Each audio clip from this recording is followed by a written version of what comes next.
Hi, Kaden and Ezra. So we're going to continue on in learning about how America became the country that it is today that we know and love.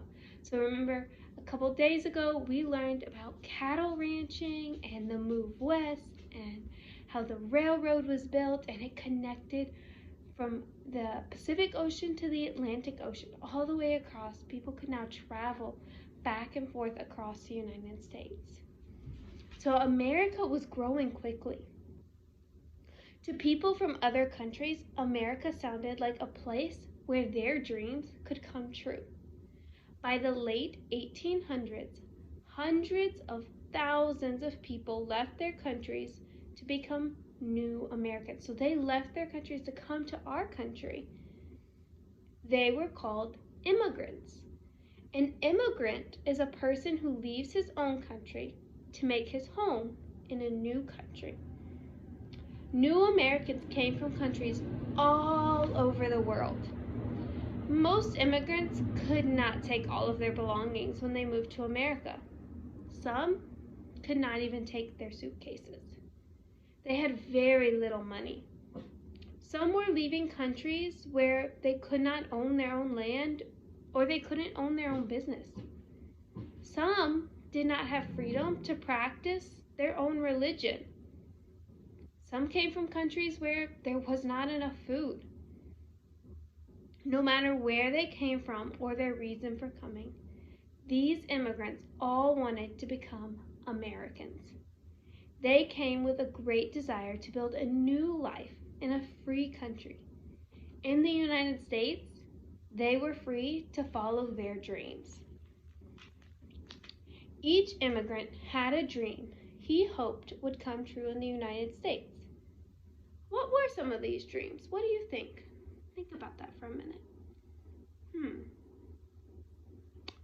Some dreamed of being free to worship God. Some dreamed of finding a good job and earning money so they could support their family.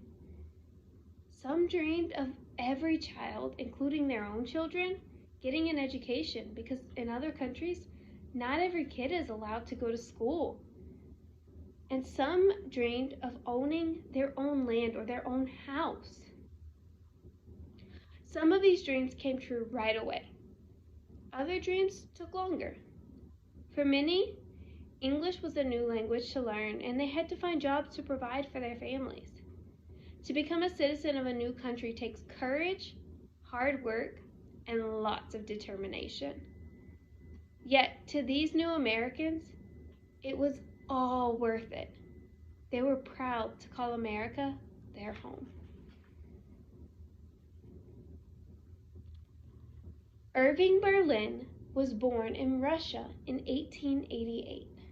He and his family immigrated, so they came to America when he was only 5 years old. His family was very poor, but very thankful to become Americans.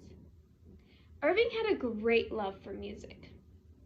He loved to sing, but his father was too poor to pay for music lessons. Yet music seemed to come out of his heart. He sang and taught himself to play the piano. That's pretty cool, right? When Irving Berlin was a young man, our country was fighting in the Great War. Because many countries were fighting in this war, it was later called World War I. Irving served in the army and he was glad to help his country. During this time, he wrote a marching song for the soldiers called God Bless America.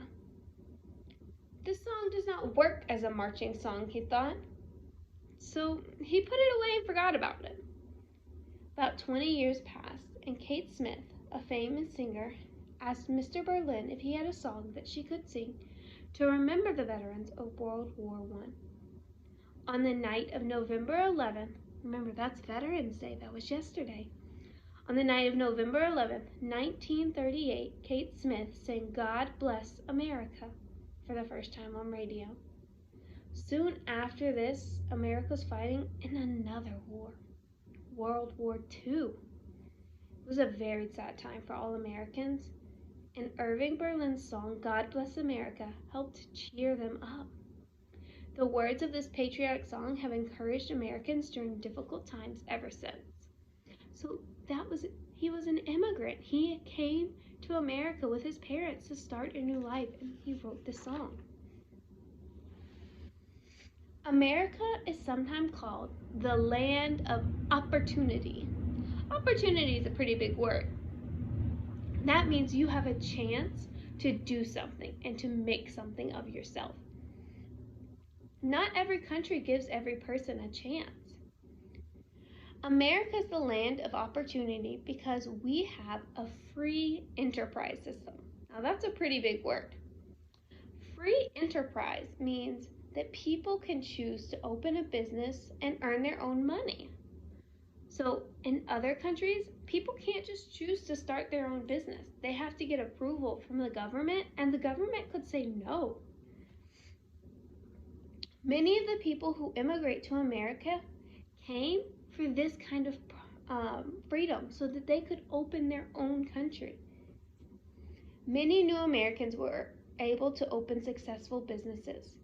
Now, starting a business is not easy. Just opening a business does not mean that you will earn a profit.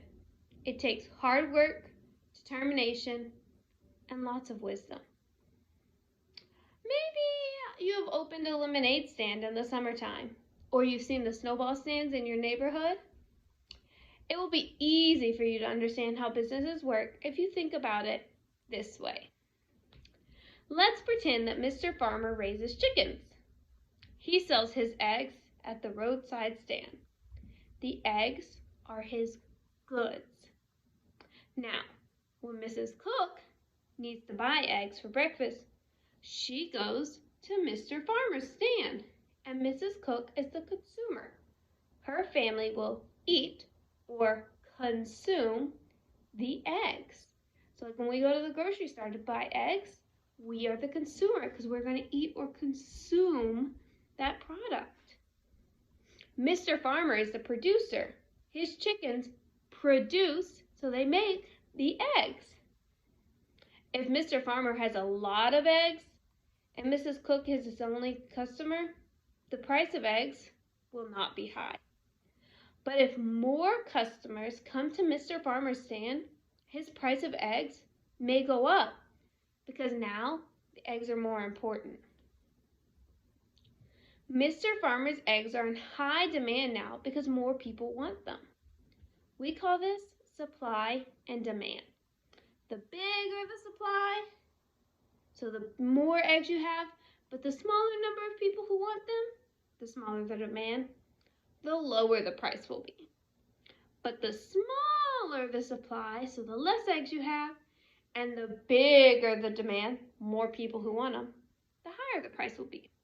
We see this happening right now. You may not have noticed, but a lot of our prices of goods are going up. Things cost more at the grocery store. Gas is more expensive.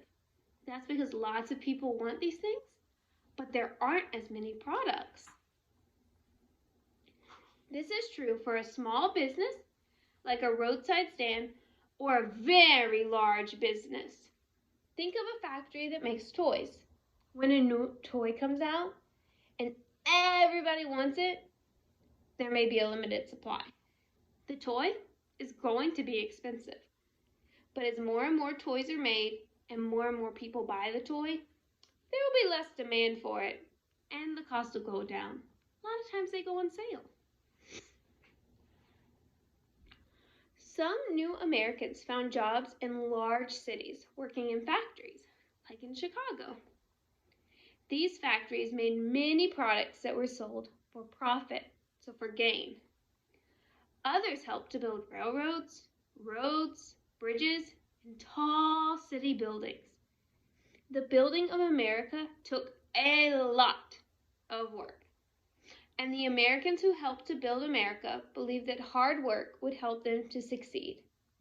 We sometimes call it our American work ethic. This work ethic has helped many Americans to provide for their families and be successful. That means we work hard. The United States of America values work and people who work hard. Think about the people we have learned about that have built our country. They all knew how to work hard. The Pilgrims and the colonists who built and settled towns. The patriots who fought for a free country. Daniel Boone and the men who forged the Wilderness Road. The pioneers who crossed the Rocky Mountains in their covered wagons. And the new Americans who came from all types of other countries to build a new life here. Without people with a strong work ethic, America would not be a strong country. There are many people keeping America strong today, and these workers are still building and protecting our great land. Can you think of some of those hard workers today? So doctors, police officers, firefighters, construction workers, teachers, those are all some of, and many, many more people. Those are all some of the people who are working hard to build a strong America. A laborer is a worker. On Labor Day, which is the first Monday in September, we honor and celebrate Americans' workers. Labor Day is a national holiday. This means that most schools and most businesses are closed so that hard-working families can enjoy a restful day off. Okay, that is all that we are going to read about today. Next week, we will learn about some inventions from America. So that's going to be exciting. We've invented a lot of cool things in America, and we're going to learn all about them. Until then, you are all done with your iPad work.